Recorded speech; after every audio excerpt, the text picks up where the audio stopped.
मछली जाल में आ गई चाणूर, मछली जाल में आ गई। नगर में घुसते ही उसकी जीवन लीला समाप्त कर दी जाए। क्षमा करें महाराज, ऐसा करना बुद्धिमानी नहीं होगी। क्यों? उसके कई कारण हैं। क्या कारण हो सकता है? पहला तो ये कि सारे नगर में ये सूचना फैल चुकी है कि अक्रूर के साथ कृष्ण मथुरा आ रहे हैं उत्सव देखने के लिए। यहां जो ग्वाले दूध बेचने के लिए आते हैं, उन्होंने ये समाचार चारों तरफ फैलाया है और न जाने कैसे लोगों को इस बात की भी सूचना मिल गई है कि कृष्ण नंद का पुत्र नहीं है, बल्कि देवकी का 8वां पुत्र है। बस इस समाचार के मिलते ही जनता में जैसे फिर से एक नया जोश पैदा हो गया है। जोश? कैसा जोश? वही पुरानी बात कि यदि यह देवकी का 8वां पुत्र है तो यही तारनहार है जिसकी उन्हें वर्षों से प्रतीक्षा थी। फिर वही तारनहार, तारनहार, तारनहार। जो तारनहार का नाम ले, क्या उसकी जिह्वा नहीं काट सकते तुम? काट सकता हूं, उन सब की जिह्वा काट सकता हूं मैं। परंतु महाराज, आप ये मत भूलिए कि इस समय आपके निमंत्रण पर दूसरे कई प्रदेशों के राजा और सरदार यहां आए हुए हैं।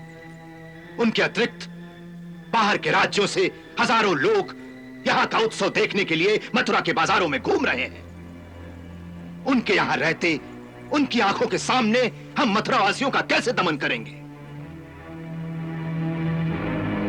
चारों ओर एक ऐसा भयानक उपद्रव फैल सकता है कि फिर उसे संभालना असंभव हो जाएगा। फिर हम अपने शत्रु को कैसे मार सकेंगे चाणूर? कैसे मार सकेंगे? महाराज, जरा धीरज से काम लीजिए। यह उतावली का नहीं, धैर्य का समय है, धैर्य का। तनिक सोचिए, आपका परम शत्रु इस समय स्वयं चलकर आपके जाल में फंसने के लिए आ रहा है। उसे शांति से अंदर आने दीजिए। उसके आते ही मथुरावासी चारों ओर से उसके दर्शनों के लिए उमड़ पड़ेंगे। उन्हें खुश होने दीजिए, उन सबको उसकी जय जयकार करने दीजिए। हाँ, जनता उसकी जय जयकार करेगी और हम हाथ पर हाथ धरे चुपचाप ये तमाशा देखते रहेंगे। हैं? नहीं महाराज, चुपचाप तमाशा मत देखिए, बल्कि आपकी ओर से भी आपके मंत्री उसका एक राजकुमार की भांति ही स्वागत करें। उसे आज की रात एक सुंदर अतिथि गृह में ठहराया जाए। जनता का जोश घड़ी भर का होता है। उसका इस प्रकार स्वागत सत्कार होता हुआ देखकर मथुरावासी शांत हो जाएंगे और चुपचाप अपने अपने घरों में जाकर सो जाएंगे। हाँ, फिर तो कई तरीके हैं महाराज। समझ गया चाणूर, समझ गया। रात के अंधेरे में अतिथि गृह के अंदर ही उसकी हत्या कर दी जाएगी। हाँ। फिर वही उतावली। महाराज, हमारे पास ऐसी सुंदर सुंदर चालें हैं जिससे दिन के उजाले में सारी प्रजा के सामने यह कार्य इस प्रकार संपन्न हो जाएगा और कोई भी आप पर शक की उंगली नहीं उठा सकेगा। कौन सी चालें? पहली तो ये कि आपके हाथी कवल्या पीठ को आज सारी रात मद पिलाकर मदमस्त कर दिया जाएगा, ताकि जब प्रातः कृष्ण रंगशाला को जाने के लिए नगर चौक से गुजरे तो उस पागल हाथी को उस पर छोड़ दिया जाए। पलक झपकते ही वो हाथी अपनी सूंड में लपेटकर पैरों तले कुचल देगा।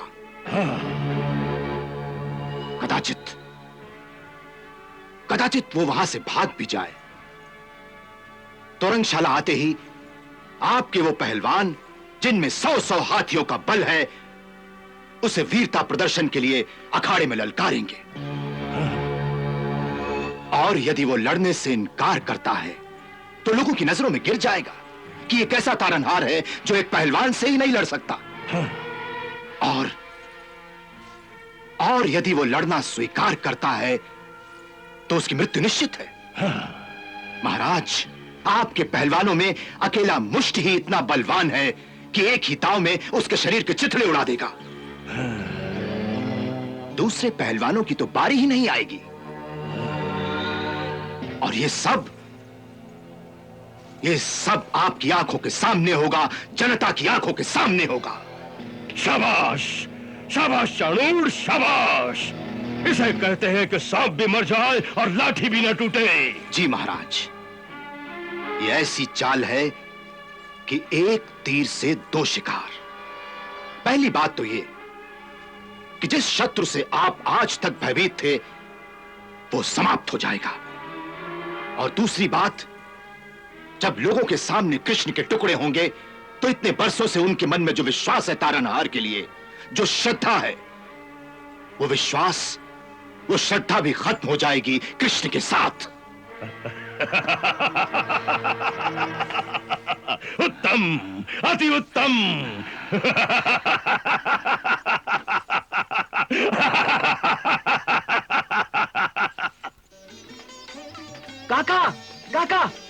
काका वो आ रहा है। कौन? तारनहार। कौन तारनहार? हमारा तारनहार, देवकी का अष्टम पुत्र। सच? देवकी का अष्टम पुत्र? हाँ, अष्टम पुत्र कृष्ण। उसका नाम कृष्ण है। कृष्ण? हाँ। देवकी का अष्टम पुत्र? क्या वो जीवित है? हाँ, उसे गोकुल में छिपा कर रखा गया था। सुना है अक्रूर जी उसे साथ लेकर आ रहे हैं। काका, ये तो गोकुल वालों ने कमाल कर दिया। क्या हुआ? कितने वर्षों तक उस बालक को छुपा के रखा। अब वो बालक नहीं रहा, तरुण हो गया है, तरुण।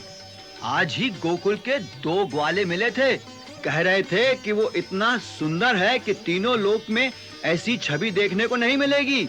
अरे भाई, भगवान का अवतार है, छवि तो देवताओं जैसी ही होगी। अरे देवताओं जैसी नहीं, भगवान जैसी कहो, भगवान जैसी। भगवान तो ऐसा होता है कि जिसके सामने देवता भी नतमस्तक रहते हैं। हमारा क्या सौभाग्य है कि आज उस अलौकिक छवि के अद्भुत दर्शन होंगे। ये सोच कर ही मुझे रोमांच हो रहा है। अभी बस अब बिक्री नहीं करूंगा। दुकान बंद कर रहा हूँ मैं। क्यों? आज हमारे तारनहार आने वाले हैं, उनके दर्शनों के लिए चौक जा रहा हूँ। सुना है उनका रथ उधर से ही निकलने वाला है। इसके दाम? अरे पैसे कल दे देना भाई, अभी मुझे समय नहीं है। अरे बुलवा जी, जल्दी से सामान अंदर रख, दुकान बंद कर दे। अरे तारनहार के दर्शन करेंगे। अरे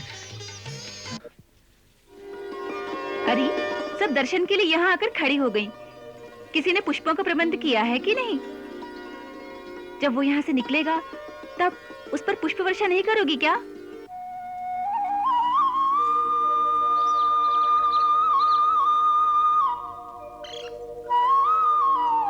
सुखमनी जल्दी जल्दी कर, रथ आने वाला होगा। ठहर, टोकरी तो भर लूं।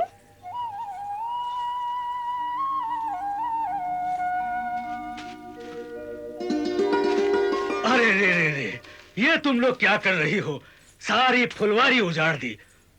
अरे जानती नहीं, ये महाराज कंस की फुलवारी है, यहाँ फूल तोड़ना मना है। होगी महाराज की फुलवारी, परंतु आज हमें फूल तोड़ने से कोई नहीं रोक सकता। क्यों नहीं रोक सकता? मैं अभी सैनिकों को बुलवाता हूँ। बुला ले बुला ले। अब महाराज के सैनिकों से कोई नहीं डरता। आज हमारे तारनहार आने वाले हैं। कौन आने वाले हैं? हमारे तारनहार। कौन तारनहार? तारनहार, उनका नाम है कृष्ण। कृष्ण? कृष्ण आने वाले हैं? हाँ हाँ, कृष्ण आने वाले हैं। अरे ये तो महाराज कंस का माली है, इसे क्या पता कृष्ण कौन और तारनहार कौन। चलो भागो, नहीं तो ये सैनिकों को बुला लेगा। हाँ, चलो चलो, बहुत फूल हो गए, चलो चलो।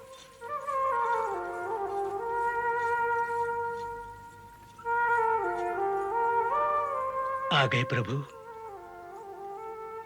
मेरा प्रणाम स्वीकार हो।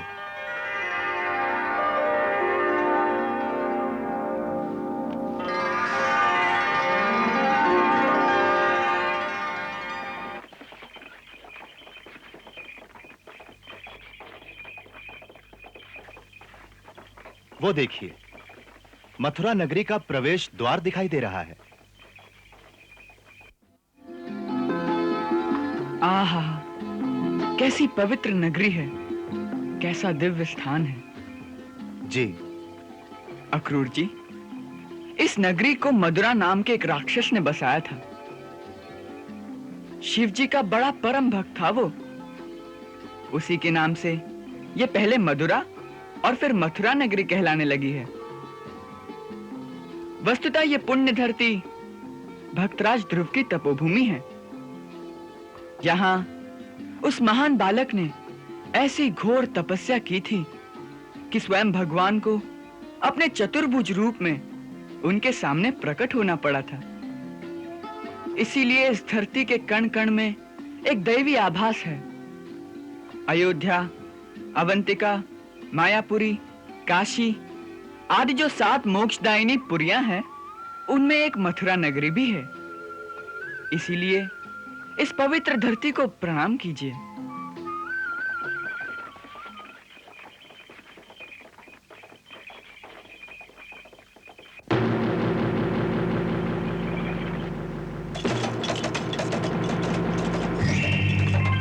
सारथी, रथ रोको।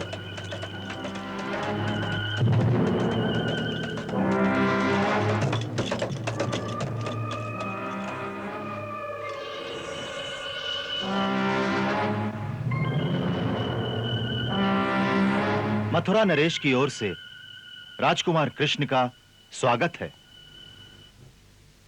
महाराज की आज्ञा से एक विशेष अतिथि गृह में राजकुमार के निवास का प्रबंध किया गया है। स्वयं महाराज कल प्रातः रंगशाला में आपसे भेंट करेंगे। अच्छा प्रबंध है। दाऊ भैया, हम अतिथि गृह में थोड़ा विश्राम करके फिर नगर की शोभा देखने चलेंगे। अवश्य। आप चलिए। चलो सारथी।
आ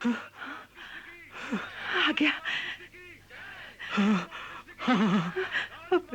मेरा मेरा पुत्र आ गया। मेरा मेरा पुत्र आ गया।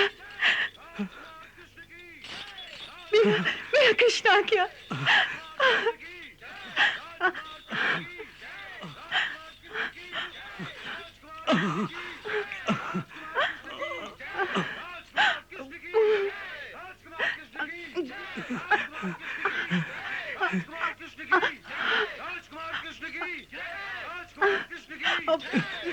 ये क्या पागलपन कर रही हो? पागलपन नहीं, मैं उसे एक बार भर आंख देखने का प्रयास कर रही हूँ। जन्म से आज तक उसका मुख भी नहीं देखा। अब वो कंस भैया के पास जा रहा है। जाने वो क्या करेंगे।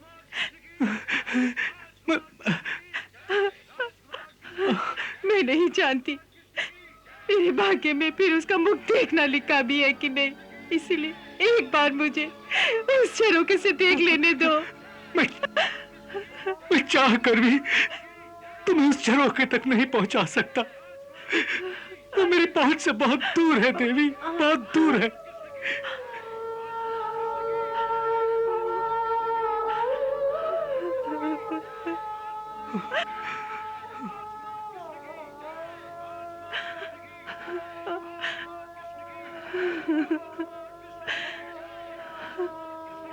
हे भगवान, ये कैसी माँ के हृदय की परीक्षा ले रहे हो? कैसी परीक्षा ले रहे हो? यदि भगवान पर विश्वास करती हो तो उसकी शक्ति पर भी विश्वास करो। देख नहीं रही ये कितना बड़ा चमत्कार है। कंस की नगरी में कृष्ण की जय जयकार हो रही है। कृष्ण की जय जयकार हो रही है। कृष्ण की जय जयकार हो रही है। आओ चले।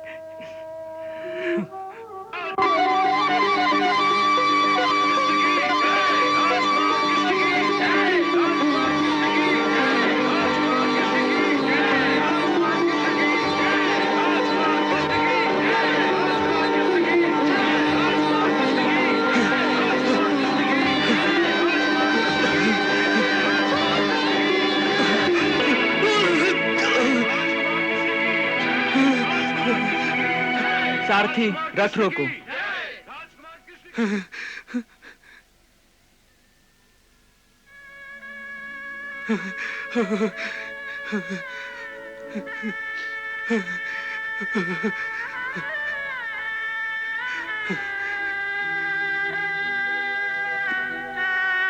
एक दिन दुखी होकर मैं महामुनि गर्ग से यह पूछने गया कि किस पाप के कारण मुझे इस जीवन में यह काम दिया गया है कि अपनी जीविका कमाने के लिए मुझे प्रतिदिन फूलों की माला बनाकर उस पापी कंस के गले में डालनी पड़ रही है। तो उन्होंने कहा था मेरे पाप कर्म समाप्त हो गए हैं और मेरा कोई पुण्य कर्म उदय होने वाला है। मैं इन्हीं हाथों से एक दिन जगत के तारणहार श्री कृष्ण के गले में फूलों की माला डालूंगा। आज उनका वचन सत्य हो गया। मेरा जन्म सफल हो गया। प्रभु, मेरा जन्म सफल हो गया। मेरा जन्म उठिए, सफल। उठिए। आज से हम केवल तुम्हारे ही हाथों से बनी पुष्पमाला पहना करेंगे।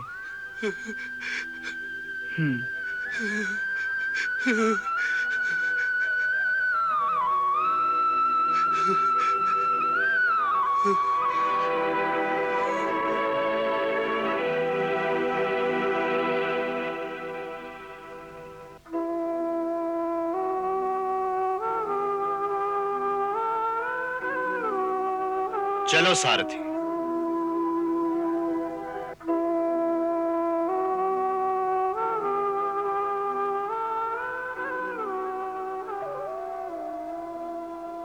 कहाँ गया होगा, कहाँ गया होगा? भैया उसे सीधे राजमहल ले गए होंगे। भैया भैया क्या कहेंगे उससे? क्या क्या करेंगे उसके साथ? क्या करेंगे उसके साथ? देवी, मुझे लगता है जो आकाशवाणी हुई थी उसके सत्य होने का समय आ गया है। हाँ देवी, चिंता के अंधकार से निकलो, आशा का सवेरा होने वाला है, आशा का सवेरा होने वाला है देवी।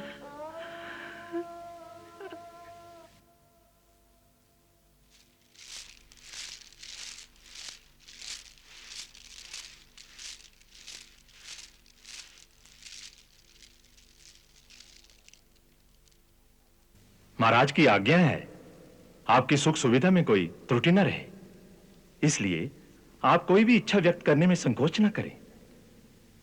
चारों ओर सेवक हर घड़ी उपस्थित रहेंगे।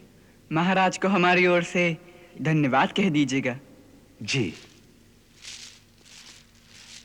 सुंदर, क्या आवभगत हो रही है? लगता है कंस कोई गहरी चाल चल रहा है।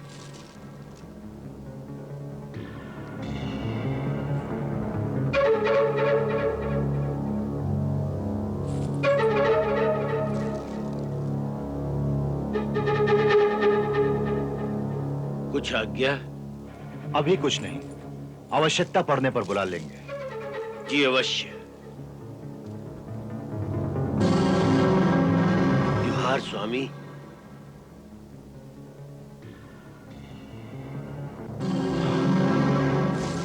विशेश्वर, अपने कुछ और लोग भी हैं यहाँ? 2 लोग और हैं। विशाल बगीचे में माली का काम कर रहा है और नरोत्तम रसोई घर में बर्तन धोने की नौकरी कर रहा है। बहुत अच्छी बात है। नरोत्तम से कहना कि रसोई पर दृष्टि रखे, कहीं वो भोजन में कुछ मिला ना दे। स्वामी, इसीलिए उसे वहां रखा गया है। दाऊ भैया, अक्रूर जी तो अपने कार्यों में व्यस्त हैं। चलिए हम चलकर तब तक रंगशाला देखाते हैं। देखे तो कि कल के उत्सव की क्या तैयारियां हो रही है। आप अकेले जाएंगे? हाँ। नहीं नहीं, वहां जाना ठीक नहीं। उसी जगह वो दिव्य धनुष रखा हुआ है जिसकी कल पूजा की जाएगी। इस समय कंस के सैनिकों का पूरी तरह से पहरा है वहां। सैनिकों का पहरा है तो कोई बात नहीं, हम दोनों दूर से ही उसके दर्शन कर लेंगे। क्यों अक्रूर जी? इनसे कहिए ना कि हमारी चिंता ना करें। तुम चिंता न करो विशेश्वर, इनकी रक्षा का भार हम पर नहीं, प्रत्युत हमारी रक्षा का भार इन पर है। चले दाऊ भैया। चलिए।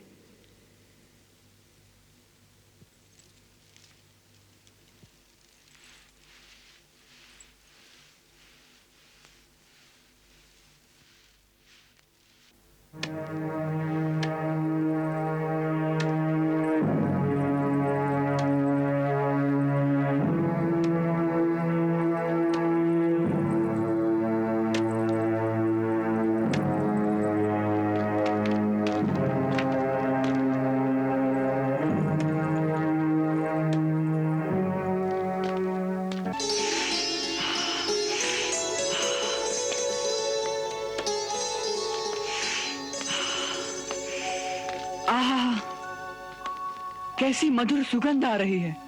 दाऊ भैया, हाँ, ये सुगंध कहाँ से आ रही है? सुगंध? यहां तो सुगंध वाली कोई वस्तु दिखाई नहीं देती। हाँ, केवल वो एक कुबड़ी आ रही है।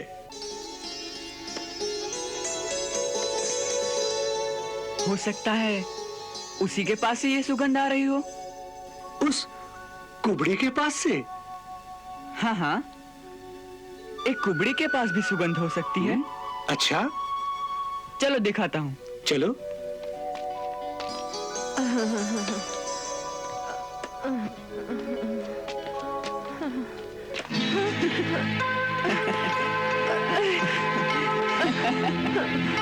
हटो हटो यहाँ से, रास्ता छोड़ो। कैसे छोड़ दें? तुम्हारी इस डलिया से बड़ी दिव्य सुगंध आ रही है। क्या छिपा रखा है इसमें? ये तुम्हारे काम का नहीं है, हटो। अरे सुंदरी, तुम्हें इतना क्रोध शोभा नहीं देता। कौन हो तुम सुंदरी, जो इतने क्रोध में भी इतनी सुंदर लग रही हो? बोलो ना सुंदरी, कौन हो तुम?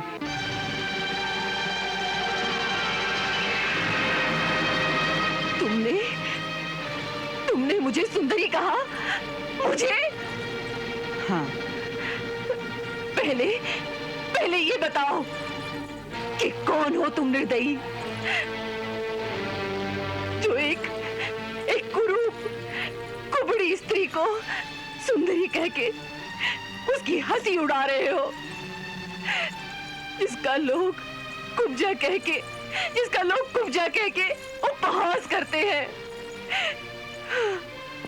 जो लोगों के तानों से दुखी होकर अकेली छिप कर सूनी गलियों से जाती है, ताकि ये घृणित शब्द बार बार मुझे न सुनना पड़े।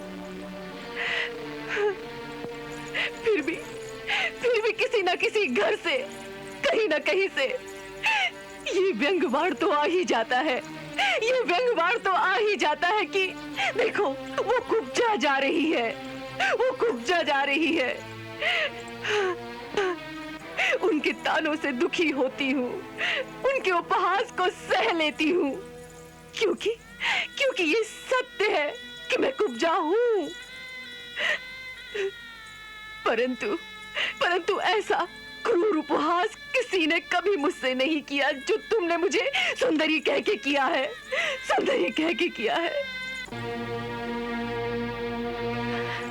छेड़ना ही था तो तुम मुझे कुब्जा कह लेते, मैं सह लेती। परंतु ऐसा शब्द कहकर तुमने मेरे हृदय पर घाव कर दिया है। किसी दुखी दीन व्यक्ति का इस तरह उपहास नहीं करना चाहिए, जिससे कि उसका हृदय छलनी हो जाए,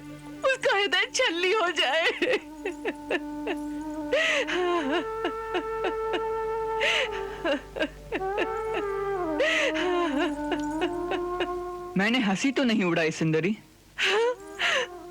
मैंने तो केवल वही कहा है जो सत्य है। ये सत्य है, एक कुबड़ी शरीर, कुरूप मुख तुम्हें सुंदर लगता है? हाँ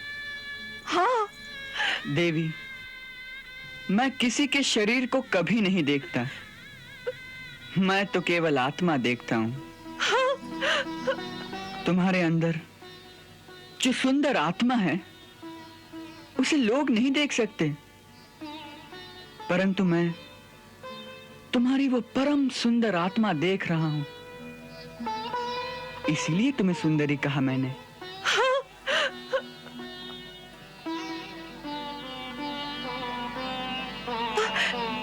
आत्मा की सुंदरता को किसने देखा है? शरीर तो कुरूप है ना, लोग तो उसी को देखते हैं। शरीर की कुरूपता और सुंदरता प्राणी के अपने कर्मों के अनुसार होती है, ये सदा नहीं रहती। ना ही सुंदरता सदा रहती है और ना ही कुरूपता सदा रहती है। बुढ़ापे में एक सुंदर शरीर भी मुरझा जाता है। जब कर्मों का समय बदलता है और पुण्य कर्म उदय होते हैं, तब एक कुरूप शरीर भी कमल की भांति सुंदर लगने लगता है। मैं वही देख रहा हूं। तुम्हारी कुरूपता के अंत का समय आ गया है देवी। जिस श्राप के कारण तुम्हें यह कुबड़ा शरीर प्राप्त हुआ था, उस श्राप की अवधि समाप्त हो गई है। हमारा विश्वास करो सुंदरी। फिर वही। तनिक स्थिर रहो, हम अभी दिखाते हैं। अरे ये क्या कर रहे हो?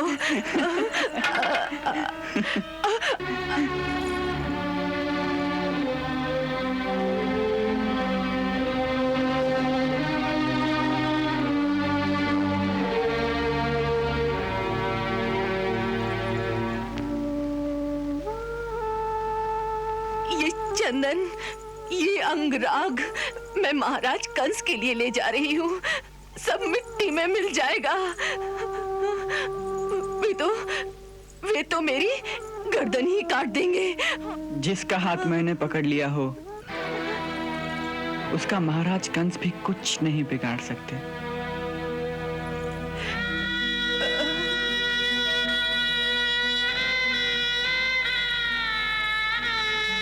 हमारा विश्वास करो सुंदरी। हमारे पास आ गई हो तो अब कंस के पास जाना नहीं होगा। यदि इस अंगराग का डर है तो ये डलिया हमें दे दो, अब इसका सेवन हम करेंगे।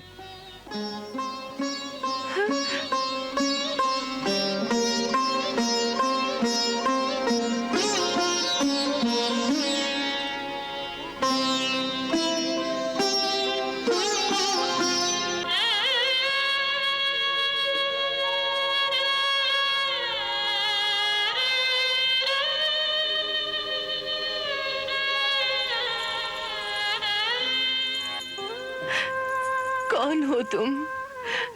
कौन हो तुम?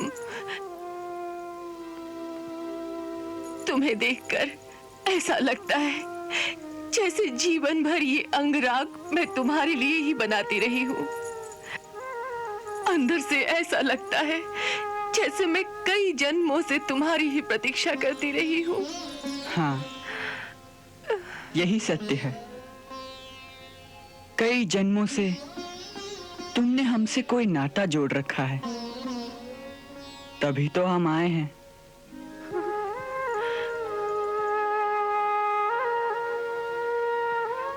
मैं जानती नहीं हूँ कि तुम कौन हो, परंतु आत्मा के अंदर से कोई आवाज दे रहा है कि ये चंदन, ये अंगराग तो क्या है पगली। अपना सर्वस्व इनके चरणों में समर्पण कर दे। यही तेरा सर्वस्व है, यही तेरा सर्वस्व है। ले लो प्रभु, ये सर्वस्व तुम्हारा ही है। नहीं नहीं नहीं नहीं, ऐसे नहीं दूंगी। जी चाहता है आज मैं अपने हाथ से तुम्हारे शरीर पर इस अंगराग का लेप करूं। जिस प्रकार आज तक मैं उस पापी के शरीर पर लेप करती आ रही हूं, उसी प्रकार आज तुम्हारे अंगों को इस अंगराग से सुवासित कर दूं। चलो प्रभु, चलो मेरी कुटिया पर, चलो प्रभु। इस दासी को एक सेवा का अवसर दो प्रभु।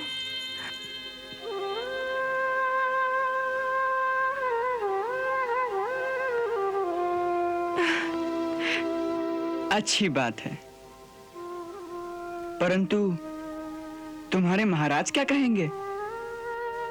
कहीं गर्दन काट दी तो? कौन महाराज? तुम्हें देखने के पश्चात तो अब मुझे ना कोई महाराज दिखाई देता है, ना कोई और। अब तो आत्मा के अंतर तक केवल तुम ही तुम हो और कुछ नहीं। एक प्रकाश ही प्रकाश है, और उस प्रकाश में जैसे मैं डूबती जा रही हूँ, डूबती जा रही हूँ, जैसे मेरा अपना अस्तित्व ही नहीं रहा।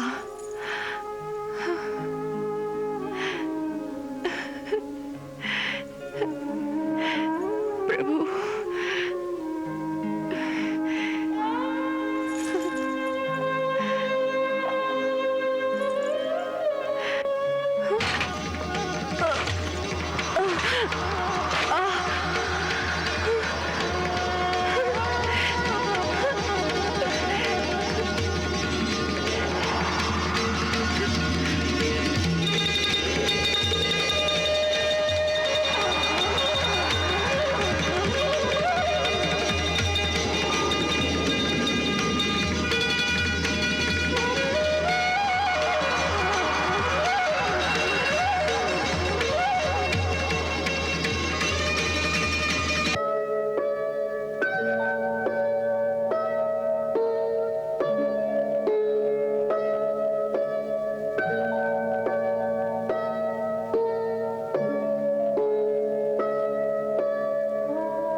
सुंदरी, मैंने कहा था ना कि तुम्हारी कुरूपता का समय समाप्त हो गया है।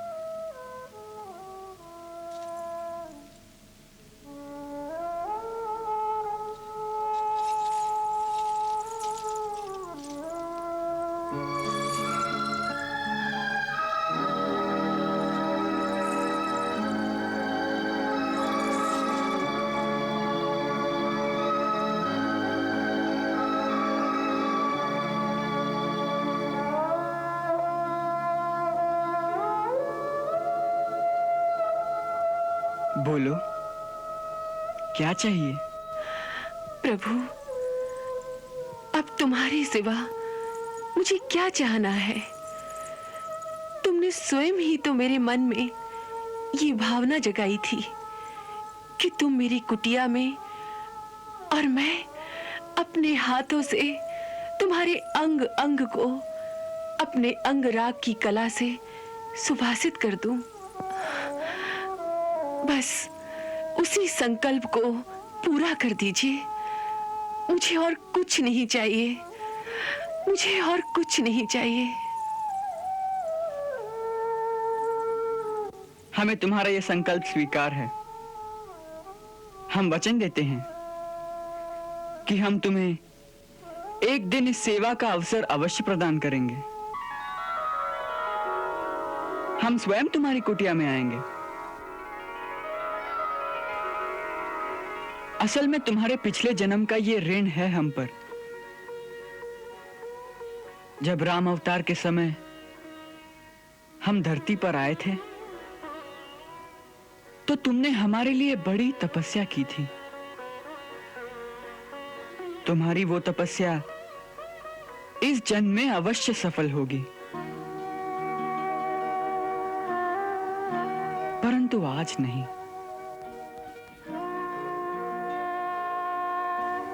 आज नहीं तो कोई बात नहीं। जब मैंने इतने जन्मों तक प्रतीक्षा की है, तब मैं इस जन्म में भी आज से अपनी कुटिया में बैठी इन चरणों की प्रतीक्षा करूंगी।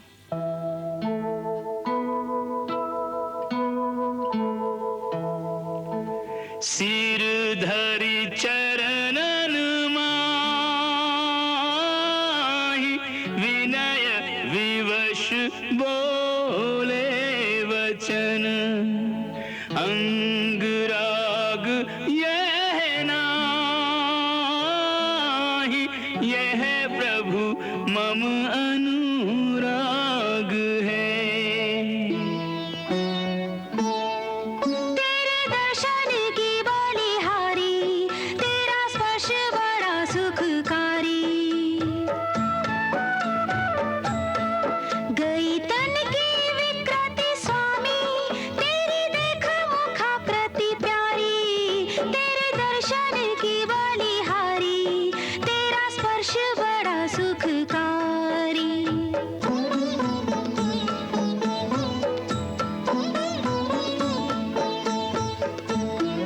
सदा प्रेम का मोल चुकावे ऋण राखे न बनवारी।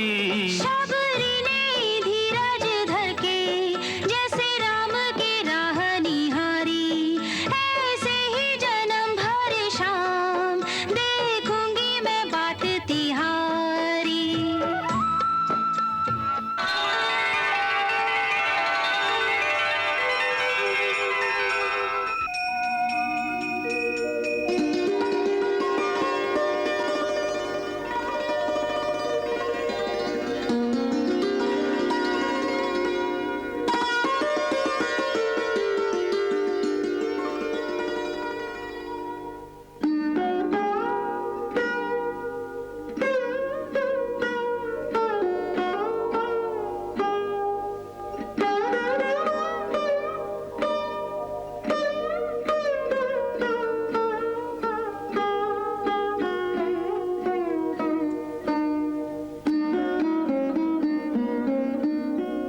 यहाँ क्या कर रहे हो?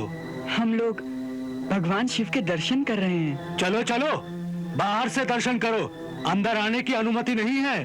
अब अंदर आ ही गए हैं तो भगवान के चरण तो छू लेने दीजिए।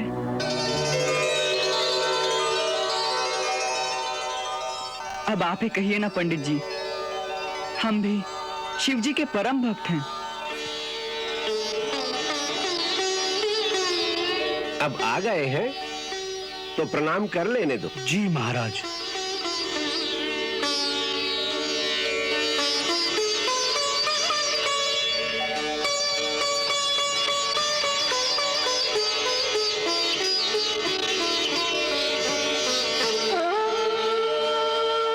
आहा, कैसा भव्य धनुष है।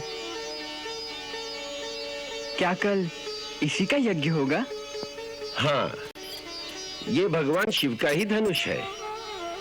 इसी के निमित्त कल माहेश्वर यज्ञ का आयोजन किया गया है। तनिक इसे छूकर देख लें।